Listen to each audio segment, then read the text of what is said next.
Hi, friend. Welcome to Wild and Waking, a sacred space for the woman unraveling what no longer fits, remembering the truth that's always lived inside her, reclaiming her joy, her voice, her power, and rising fully, fiercely, and without apology. I'm your host, Emily Rushell, and together we'll explore what it means to live in alignment, lead with soul, and awaken a life of abundance, authenticity, and purpose. Let's begin. Hi, friends. Welcome back. I am joined by Annie. You might recognize her from the part one where we took apart my astrology. What's the word I'm looking for? Chart? Oh my gosh. Words are hard. We took apart my astrology chart. We started talking about the work that she's doing today, but I thought it would be really helpful to break this into two tangible pieces. One of kind of like astrology one-on-one, breaking down what are all these things? What do they mean? How do we read them? And then now stepping into some of this higher level application that is really Annie's like specialty and what she's on fire right now. So if you have not listened to that episode, I'm going to invite you to pause here, go back, listen, scope it out. You have been fairly warned that we might reference some pieces of it. But welcome back, Annie. Thank you so much. Okay, so I know you gave a little bit of an introduction on the last episode that we recorded together, but I would love to take it even one step further. So you start getting into astrology on the other side of this postpartum journey, really helps you navigate it.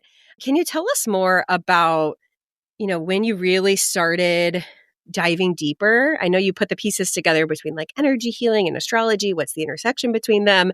But to really take that so many steps further into ancestral healing, mother wounds, like parenting, what did those pieces of the journey look like? Yeah, so I briefly mentioned that in the first part. So I had an energy healing session with my teacher. It was one session. So like I said, I was deep in postpartum depression. I was really regretting motherhood. And it's like, there's no like return policy on this, right? Like once you're in it, you're like, oh man. And so I was like, I can't live like this anymore. Like I really despise this. And so I get into this session and she's doing her thing and she's basically asked me, she's like, how's your mom? Like, how does your mom think of motherhood? And like, what was like her journey? And I was like, I honestly don't think my mom really wanted to be a mom. I know that my parents accidentally got pregnant with me. They got married after they had me. She was very young. Like, I really don't know that was like what she was striving for, And she was like, yeah, like a lot of this is just not yours. She's like, this dislike that you have towards motherhood is like not yours. Like it runs like in your family line for like many, many generations. I was like, I can see that. Like I can see how the women in my family line had just kind of like lost themselves after motherhood. They didn't have too much outside of motherhood. So I can see how it just took away in a way from them, right? Yeah. So basically she was like, yeah, a lot of this is just not yours. There was actually just like a really like my mom's soul, not in this lifetime, but the very first time that my mom's soul became a mom was through a very traumatic moment. And so basically in all lifetimes, motherhood just like triggers like all this stuff, And so we just did just ancestral healing on this. Like I said, one session just completely changed me from being a pessimist to an optimist, from completely hating motherhood to finding the joy in it and like being happy to be there, no longer regretting it. And even my mom changed. And that's the thing that I tell my clients all the time. And my clients tell me this all the time. Like, my dad apologized to me. My mom is so different without our parents ever coming into session or therapy. Like, Wow. I've never gone to therapy.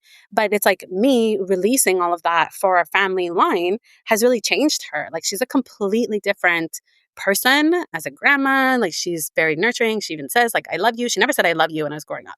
Like, I've never once in my life heard an I love you. My friends would laugh at me in high school because I would be on the phone and I'd be like, blah, bye, click. And they're like, you don't say bye, I love you? I'm like, no, she doesn't say it. Why would I say it? Like, what do you mean? Right.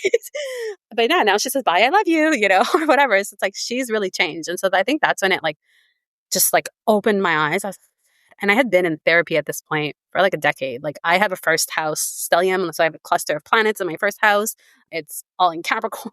It's just like my moon, my Saturn, like it's heavy. So mental health has always been something that's like really a challenge for me.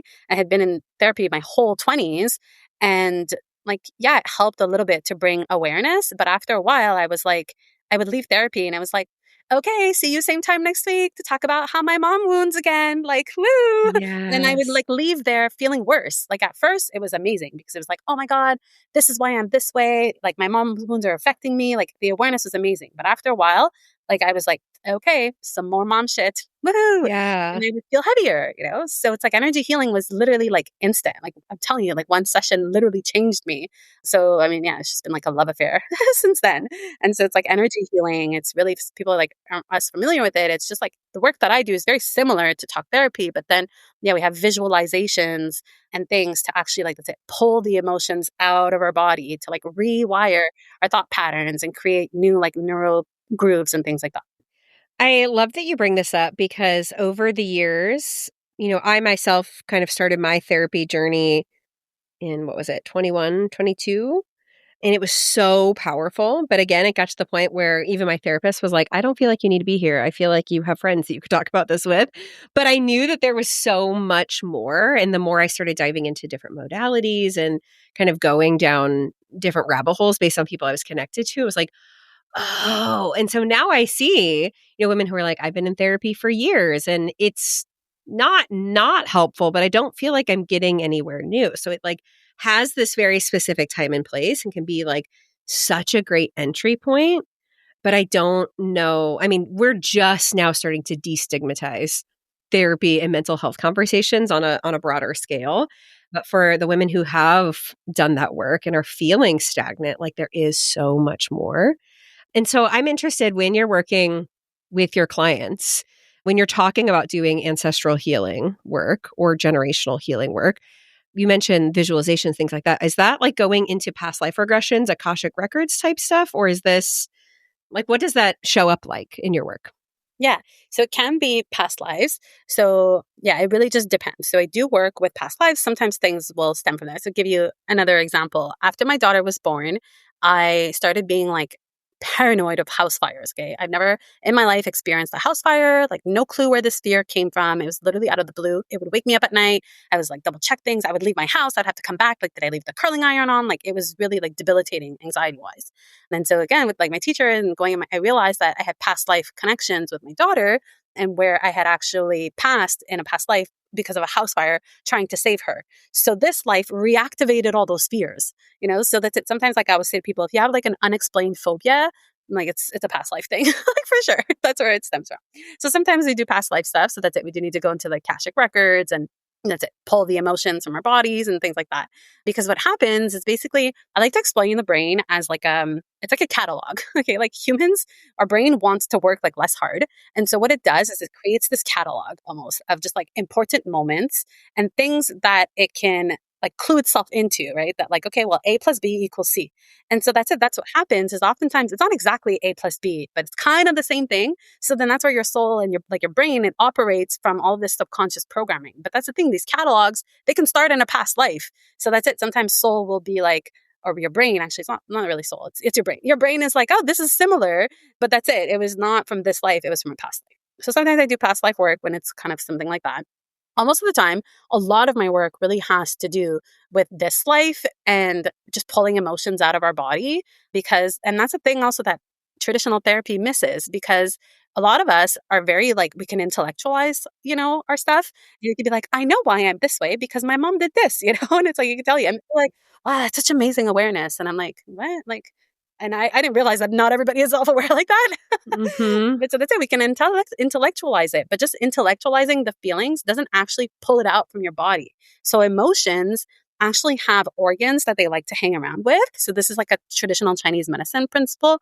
Like, for example, anger likes to hang out in the liver. So when people have liver issues, which again, a lot of women have liver issues that are related to hormonal issues, right? Because their liver can't properly process estrogen and all of that stuff.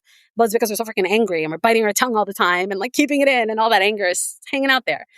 Grief hangs out in the lungs, for example. So a lot of my work is that's it, pulling those emotions out of the body so that you could feel better. Like a lot of chronic pain has to do with emotions that are not supposed to be there. A lot of autoimmune stuff. Like I don't believe that the body just attacks itself for no reason. Like Yeah. science will have you say, like, your body's attacking yourself. And I don't know why.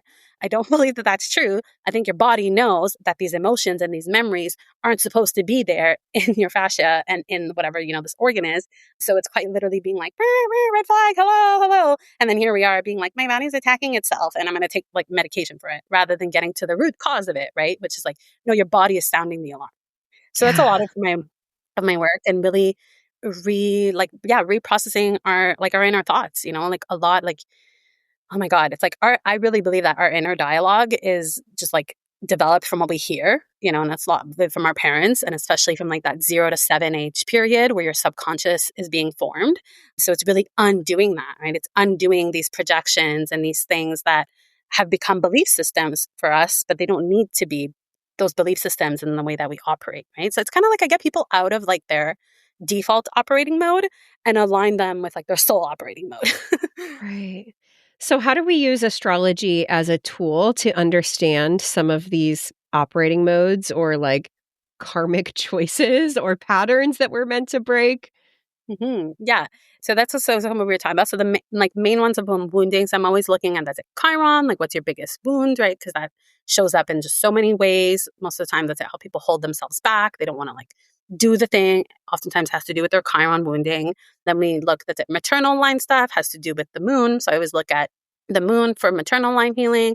Look at Saturn for paternal line healing, and yeah, it just really kind of becomes like a map for to just kind of get there, like easier and faster and really skip a lot of that resistance. I love when people send me their husbands. So some of my clients will send me their husbands for sessions. And then I'm like, so tell me about your dad and why he was like this, this, this. And then they're like, oh, okay. You know, and I just Yeah. get all it gets like right to the meat of it. So, for someone who is looking at their chart or maybe their spouse's chart or even their kid's chart, like what are some of the things that they're looking for? And then what are some steps that they can take from there to heal or do whatever's next meant for them? So the first place that I always like to start is with the IC. And so that is one of those like thick lines on your chart. It's right in between the third and the fourth house. There's like a thicker line. It's called IC. And that basically tells me the main family cycle that you incarnated to break and heal. Okay. And I love having that information for my kids as well, because I mean, if you're anything like me, I get to be very hard on myself. And it's what I call the self-awareness trap. So it's that once like therapy opens Pandora's box and then it's like, I can see like, oh, there's my like triggers and there's my wounding. And I was like, I'm repeating the cycle, right? Like it's a lot. So then when I look at the IC, I can kind of like give myself some grace and be like, this is what they signed up for. And this is the main thing that I support it. Not that like everything else goes out the window, but just it really helps me alleviate some of that pressure that I'm putting on myself. So I really love always starting with the IC. I actually have a free masterclass if you want to like link it up about discovering the family cycle that you incarnated for. So for example, yours is in Scorpio. Let me double check that. Yeah, your IC is in Scorpio. So that really tells me that you're here to probably break a cycle that has to do around control, around like emotional manipulation, secrets, maybe like betrayal, things that are just kind of like swept under the rug. Like you're really like bringing them to light. Okay. Like if your family is like, let's just like put this under the rug and not talk about it. You're like, no, no, no, no. Here's what's under the rug. Like we're bringing it to the surface. Yeah, I love that you bring up this like self-awareness piece because so many women that I work with, as they are going through their own journeys in mental health, in therapy, in personal growth, in evolution, there's like they're healing within themselves and feeling so much pressure to not screw up their kids, right? They're like, how do I protect them? How do I make this easier on them? How do I, I'm super aware of what my parents did or didn't do. I'm super aware of this conditioning and expectations that I absorbed. And it's so hard to work through right now. Like, surely I'm turning around and fucking up my kids too. And I think especially our generation is like holding the weight of 3 generations right now of like trying to heal our parents and beyond, ourselves and forward. So what would you say to the women who identify with that? Well, so the first thing is that we can't heal our parents. Like that's a given. It's just not on us. And that's why I want to bring it back to just the example I shared for myself. I mean, so many clients, like if you do the ancestral work for you, it will trickle like upwards to them and it will liberate them and you can see shifts in them, you know? And that's what you have to do. And I say this for my clients with spouses as well. Sometimes they're like, oh, like I think that's another big one. It's just like, oh, like my spouse isn't on the same like Mm-hmm. development journey as I do. Like they don't want to do therapy. They don't want to do these things, you know? And I always say like, you can't nag them and be on them because then that just creates that pressure. So they want to do it less. It's super cheesy, but it's like you have to be the possibility. You have to keep healing and keep showing them that it's possible. And when you do that, that's it. You become the invitation rather than that's it, becoming the restriction and the nagging and whatever, you know? And then what tends to happen is that it's so interesting. So it's like energetically, it's like you are evolving and it's like your spouse is here. So you're evolving and you're moving like this, right? And it's like this like gap is getting bigger and bigger. And that's where people are like, oh, I feel like we don't have anything in common anymore. Like we don't want to talk about these things, right? So then what happens though is that gets uncomfortable. And rather than waiting for the spouse to be in that discomfort to like come up, we tend to fall back and we go back to nagging or we fall back to patterns, right? We come back to that gap rather than staying and holding at the field and being the invitation. And that's when they rise. And it's kind of just similar with our parents. It's like we really can't heal them or save them. I mean, I did this as well. Like I no longer live in Canada. I'm Canadian. I used to live there, but I don't anymore because I don't agree with just all of it happening in North America, politics, yada yada. And for a while, I was like trying, especially during COVID, I was trying to like tell my parents and convince them and show them. And I was like, I can't. Like I have to like detach, you know. And now I've like detached, and my parents are just like, oh, like I'm so proud of you. And now my mom is like, I could see myself retiring in Mexico and like spending my winters here, yada yada, you know, like. Mm-hmm. But it's like it wasn't from me trying to like convince her and change her mind, you know. It was literally just being the possibility. And so I think that one is like a really, really big one. And then it's just like, that's it. It's like the more that we heal, it does trickle down to our kids. And especially I want to say this for your audience. So when kids under the age of 7, so up till 7, kids are really connected with mom still. And you can do so much healing that literally rechanges like their subconscious and like their DNA without them having to do it. So when I work with kids under 7, it's like all through mom. And then so if they're over 7, then I need to actually like get on with them like one-on-one as well. But yeah, it's like so much of your healing that you're doing in those subconscious years, it just like, yeah, trickles down to them just through like the energetic bonds. It's very cool. So what if our kids are above 7 and we're like, oh man, I really dropped the ball on that one? I mean, that's where it's like when we do healing. So when I do energy healing with, you know, their clients, we still kind of like send it to them. So it depends. Like some kids, I work with kids. Some of them will come to sessions and they're like super happy. They love it. Some kids are just like, they're not interested, right? So if they're not interested, I mean, we can't force them. But for those kids, what we want to do is we want to just extend like the energetic memo in a way. I don't know, it's kind of hard to explain. So it's basically like I send them the data and then we just on a higher self level, we do healing of just like forgiveness and things like that, right? So we can do a lot of the work through their higher selves, but then that's it. It just has to come to them. I mean, my kids, they love telling everybody that their mom's a healer. But then when I'm like, I can see that you've got a lot of anger. Do you want to pull that out? They're like, no, mommy. And they just like walk away. And I'm like, okay, can stew in that. My son's a Capricorn rising, especially. He just like suffers longer than necessary. It drives me nuts. So yeah. And again, it's just really being the example because it's like, I can think back to just at the beginning of the school year, he was having a hard time like making friends and it was really like weighing on him. It was like my poor mama heart. I was just like, you know, and I was just kind of like being there for him and, you know, yeah, just holding space. But then after a while, I think he saw me, I don't know, I was probably doing a ritual or something. And he came and he was like, oh, like, okay, mama, like, I want your help now, you know? So it's kind of like waiting for them. So again, just like we can be with our spouses and our parents, it's just about being the example and then including them energetically in the work that you're doing. Yeah. Okay, so with that information in mind, you know, when we're looking at our kids' charts, like what are some of the things that are like especially applicable for them in these developmental years and how can we use them to support them without also getting really daunted and overwhelmed by trying to do everything perfectly and trying to support all their different needs in all the different ways while also trying to heal ourselves and, you know, do laundry and cook dinner and complete spelling homework every night. Yeah, totally. Okay, so it's kind of like two-part answer. So the first thing is I always empower and I like to look at this in family readings is to look at what's the like common element in your charts and your kids' charts, because that's where we have the biggest mismatch. Like, it's like if you're all fire and then your kid is like all water, it's like a big mismatch, right? Because, fire sign people are just like move fast. Like, we just like, let's do the thing. And it's like, oh my God, I can't deal with like the emotions and you want to talk about it and sit in it. And, it's just like, we can see like a big mismatch in that way. So that's like a first key, is just to look at understand like the elemental differences. And what's absolutely fascinating is that kids tend to, so for example, like I was sharing to you about, my Capricorn moon and like emotions are hard. My mom, zero emotions. Like my whole family was just like, emotions were not expressed or talked about or anything. My daughter that's it. She's a Pisces rising. She's an Aries moon. I basically like to explain her. She has zero chill. Like, her emotions are just like very explosive, very in your face. Like, you cannot ignore them. And so it's like, she literally like incarnated like exactly what our line needed. Like, we cannot avoid her emotions, like we can't just sweep them under the rug.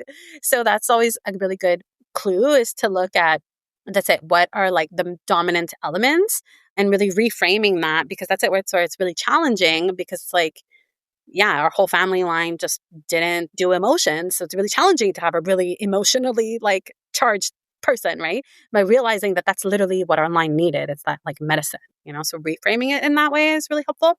But to really make it applicable, I really love working with Venus for kids, because Venus tells us about their love language. And so something else that I see, and I think it's, maybe you can relate, is like when, we have inner child wounds and we have this awareness, all these things, a lot of us want to like do things kind of, we want to like a redo of our childhood in a way. Like, well, if I didn't have this, I really want to be this way. To give you an example, that's it. I didn't have any space for emotions whatsoever. And so I talk a lot about emotions, for my kids and things like that. But it's like not necessarily what they need. They both have their moon in Aries. They need to move it out first. They need to be punching some pillows and like kicking and throwing shit around before they can sit down. It's like, here I was trying to be like, well, tell me how you feel. I want to hold space for your feelings. And they're like, I just want to break shit, Yeah. But how does that make you feel? They're like, because it's like I was leading from like what I didn't have, right? And so looking at so I guess looking at the moon sign to look at really what is it that your kid needs that makes them feel safe and secure, and how they process their emotions. So that's it. You could have the right approach. Like, I know I'm like, go like throw around your pillows and like get it out, or, you want to like run, go swim or whatever. Like, they need to move the energy before they can talk about it. I still think it's important to like talk about it, but they need to move it first. And then the other one that's really applicable is that using Venus as like a love language perspective, because again, it's like you've got so many things to do and it's like impossible to just like not fuck up our kids. But if you're at least pouring into their cup and making them feel loved and seeing how they need, I think that's where it goes such a long way. So again, it's like both of my kids have, their love language is gifts, like giving gifts. And so again, like that was just causing so much frustration, because one of my love languages, it's like quality time. So it's acts of service and quality time. So for me, I'm like, okay, I'm spending all this effort. We're doing quality time. We're going to do like, these really nice activities. I'm taking you to like the jumping, like the amusement park, la, la, la, la. And then I was like, that classic, like you do everything for them the whole day. And then they come home and they still whine, or there's a tantrum or whatever. And it's like 10 times worse, because like, I just did all this for you, like what is Yes. right? But that's it. So for people who their love language is quality time, that's like amazing. Like the bucket is overfilling with that type of day. But for people who it's not, it's just like, okay. And then it's just so easy to fall into like, well, you're ungrateful. No, no, right? But so realizing that, yeah, my kids, for them, it's giving gifts. So it's like, yeah, picking up little things for them, or just like leaving a little note like in their lunchbox or whatever, right? And like me, that's it, pouring into their cup for them to actually fill it. It just makes me less resentful of my energy, That's really powerful. And I think for me, one thing that has given me peace of mind is like I cannot do this perfectly. There is no doing it perfectly, right? And when you start to kind of understand this idea of soul contracts and what we choose to come into, it like releases the expectation that there's any weight or pressure on me to do this perfectly, because part of it is like their journey that they're meant to go through either way. And also, when I'm modeling in real time what growth, what healing, what getting connected to resources, what having hard conversations look like that is already setting them up for an entirely different experience than so many of us had. Totally. I think for me, that's it, understanding and learning about the idea of soul contracts, like, yeah, it just took away so much of this pressure for me because it's like, again, it's like when I had postpartum depression, it was a really, really rough year. It changed everything for like my son. I went from literally being like a Pinterest mom to just like, I don't want to be here at all, you know? And it's like, it changed so much. And it's like, I can see in the charts how much my kids are like karmic activators for me and how they've chosen these hardships. Yeah, I can just see it. There's just like a specific, like my son was injured by his vaccines. He had like seizures right after. And that was really what opened me all up to the world of pharma and everything. And when I actually looked at his chart and my chart, I was like, oh, this makes so much sense. Like that was literally the karmic moment, you know? But I was in guilt for so long because I just didn't know what I didn't know. And I was like, I did this and I hurt him and, you know, all these things. But then I was like, oh, well, that's it. From a soul level, like he chose to play that part for me to wake up and be on this path that I am now, that I left that industry and I'm now a healer. But it was like for years and years, I had so much guilt and regret and I was putting it on myself. Yeah. How, and maybe like your kids are so immersed in you doing this work that maybe this question doesn't feel applicable, but like, how do we begin conversations with our kids around using tools like astrology to help them understand themselves? Because I feel like if I pulled up this chart and started talking about it, my kids would be like, literally, what are you talking about? Yeah. Yeah, that is a really good question. I'm like, it has just been kind of like a part of their world.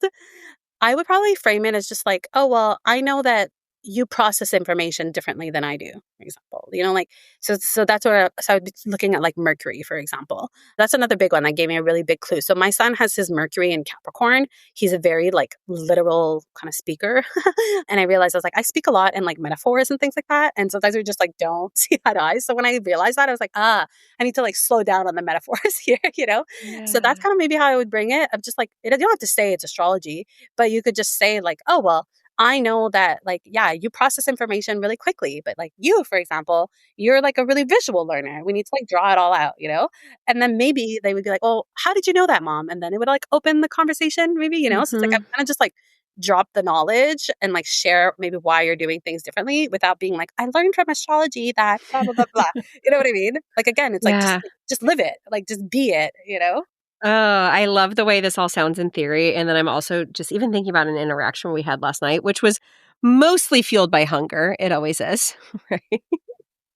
Of just like when you're in the moment in tension and like there's conflicting goals and miscommunication from both sides and multiple kids in the mix and you're trying to cook dinner and do all of the things. But I think about like, oh, I wonder how we might handle situations differently being equipped with that knowledge and equipping them with that knowledge, right? Because it's also really confusing to be a little person and especially a person who's like going through different developmental and hormonal changes to like try to figure out how you relate in the world when like your feelings feel so big. So I can see how this would be incredibly helpful.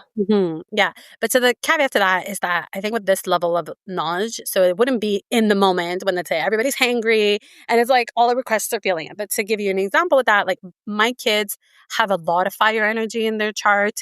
They have a lot of cardinal energy. Like they're very much like leaders. I tell myself all the time, I'm like, I'm raising little leaders. I just got to survive them first.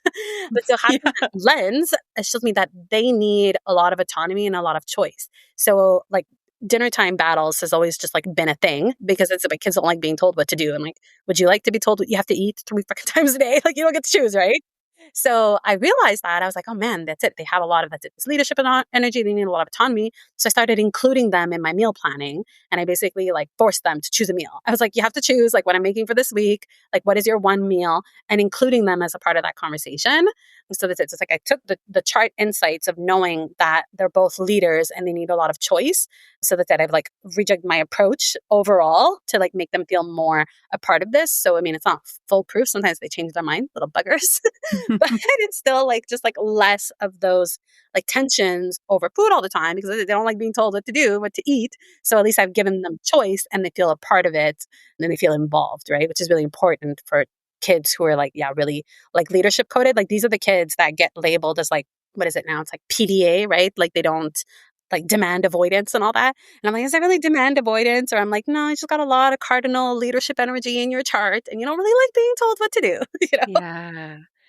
Well, and I'm even thinking about like not only the way that my husband and I relate to each child, but like helping them in sibling dynamics because I know most moms I talk to, their number one trigger is like when their kids just will not stop fighting and picking at each other. And it's, oh my gosh, there's like nothing that sends me into a rage spiral faster.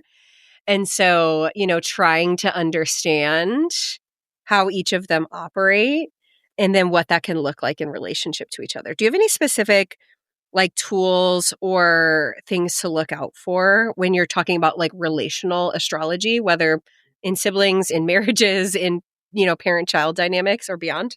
Yeah, so I think that's where we can really look to. I think my like three main go-tos would probably be that person's moon sign to look at their emotional world, like what makes them feel secure, what is like their kind of default emotional response. It's like, yeah, for me, I need to retreat. I need to like process it on my own. Whereas someone who has like a Gemini moon, they want to talk about it all, right? So that's like such a good clue. It's like if you are someone who needs to like process things out loud, but then your partner needs to go more inwards, right? It's just like knowing that and not making it a wrongness. Then the rising sign also, because that's it, that's like the lens through which you see the world, you know? So it's like you as like a Leo rising, for example, have just that like joy and that creativity, very different than like a Capricorn rising is probably like much more serious and like would probably be telling you like, Emily, you have got to take this more seriously, you know? And so that's also just like really helpful. And then Mercury, it's like communication. Like there's so many communication, like miscommunications that can be avoided because of that.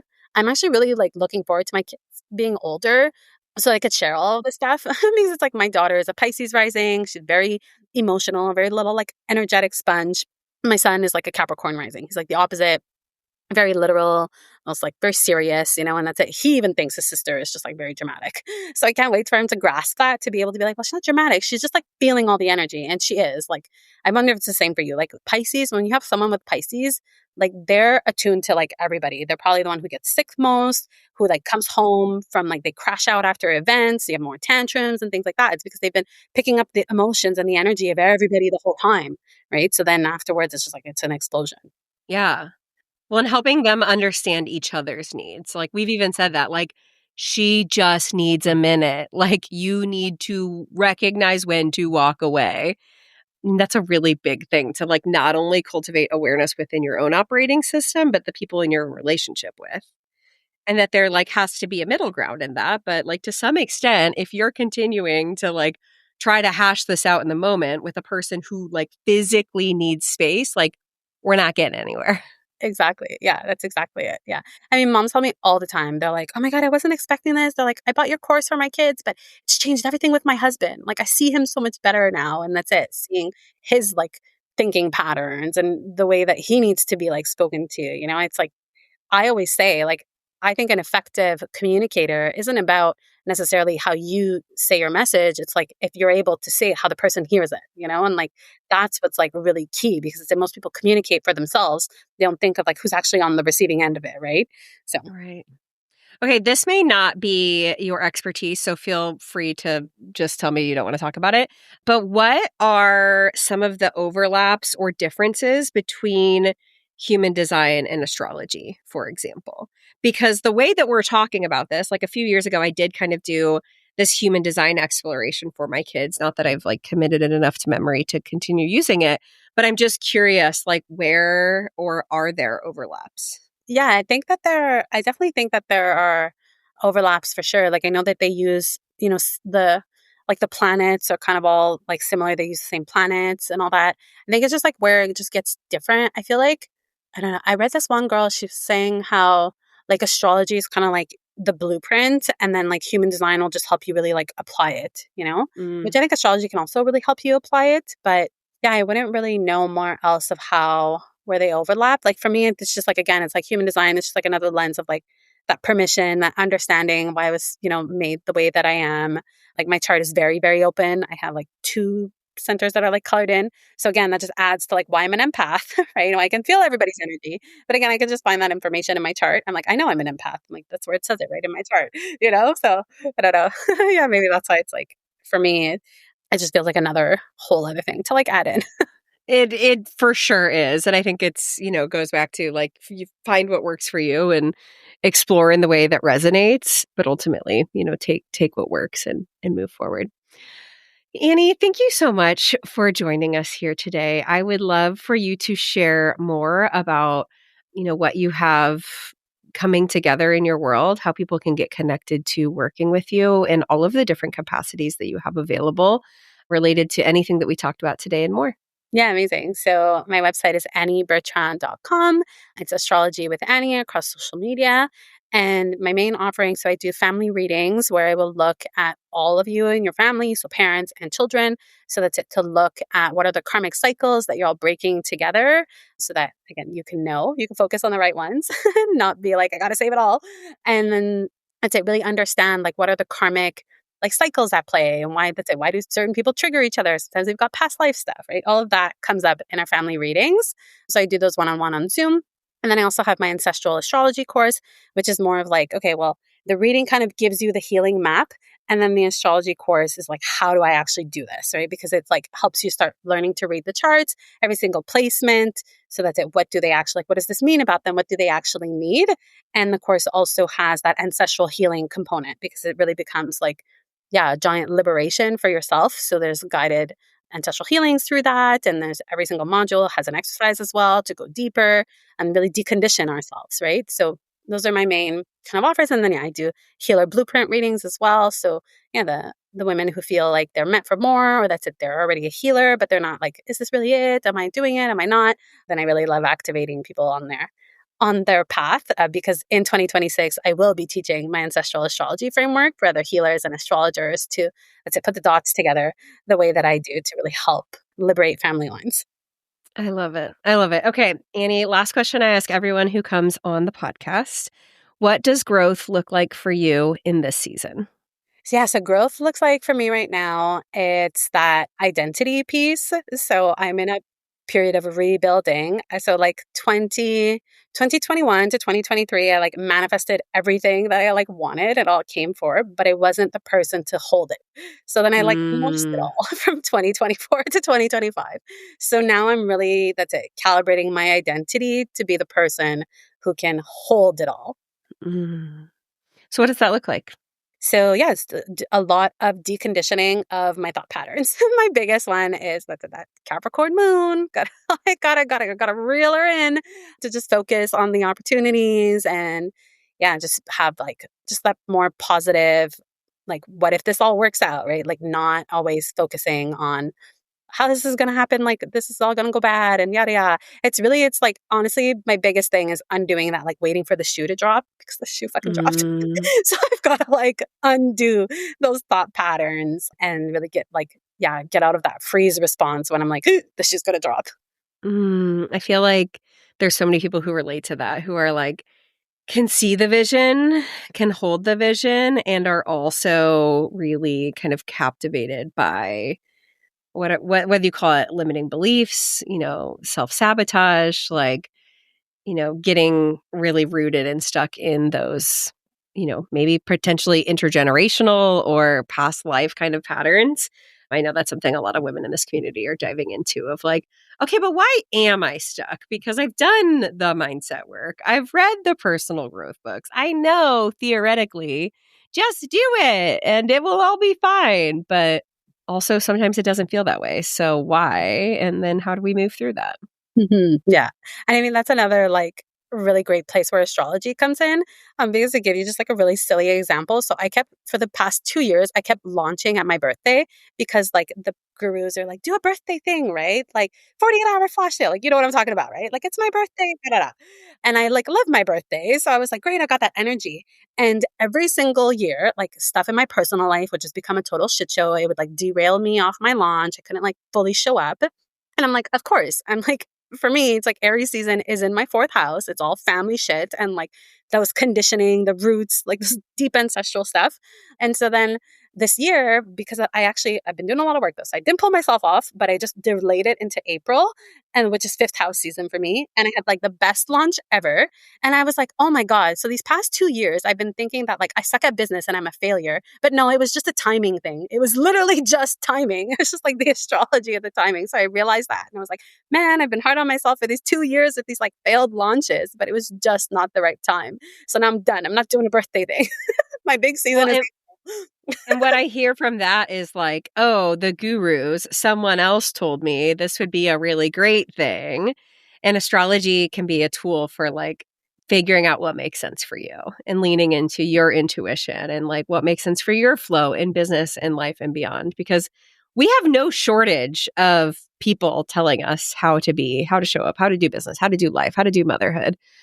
But to, bring it all together, this is a tool to help as you turn inward and figure out, okay, but who am I and how am I meant to move through the world outside of anyone else's rules or ideas or expectations? Yeah, exactly. And I think the same can be said, with our kids. It's like, it's not so much about fixing them or just like making sure we never mess them up, but like seeing their charts kind of looks like, okay, well, that's it. They might have, this hardship. So for example, in like social groups, for example, I have a lot of social group wounding. So I'm like, I should probably address that before we get to high school, right? And like my bullying shit's going to come up from them. But I'm like, I can see that that's going to be a biggie for my son. It's already starting. So that was just like an invitation for me not to try to like, that's it, stop him from having any friendship hardships. But it just showed me, I'm like, oh, I really got to deal with my bullying wounds because that's it. Or else it's just going to be like, poke through him, right? So I think it could be such a good way to see like, okay, well, I have wounds around this. This is obviously a specific, like a karmic challenge for them. So let me deal with mine. And really also bringing in like resources, right? Of just like, this is not my wheelhouse. So let me bring in the right tools and the right resources. Like you were saying, it just really helps. It's a map. So you can get the right resources that your kids actually need. I love that. Thank you so much, Annie. I have no doubt we could talk forever. I am walking away with, I'm sure, more questions than I even came in with, but in the best way possible. So thank you for taking the time to share your gifts and your expertise.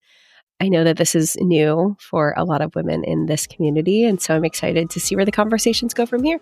Thank you so much for having me. Hey friend, I hope this conversation sparked something real in you, something that feels like truth, curiosity, or the courage to keep becoming. If this episode resonated, I'd love for you to share it. Take a screenshot, post it to your stories, or send it to one of your friends. You can always find me over on Instagram at Emily Rushel, where I love continuing these conversations and hearing your takeaways. Truly, your DMs are one of my favorite parts of podcasting, so don't be shy. I'd love to reflect and connect with you over there. I'm so grateful to be surrounded by a community of women who ask hard questions, sit in the discomfort of the unknown, blaze new paths forward, and ultimately come home to their wild and waking selves. See you next week.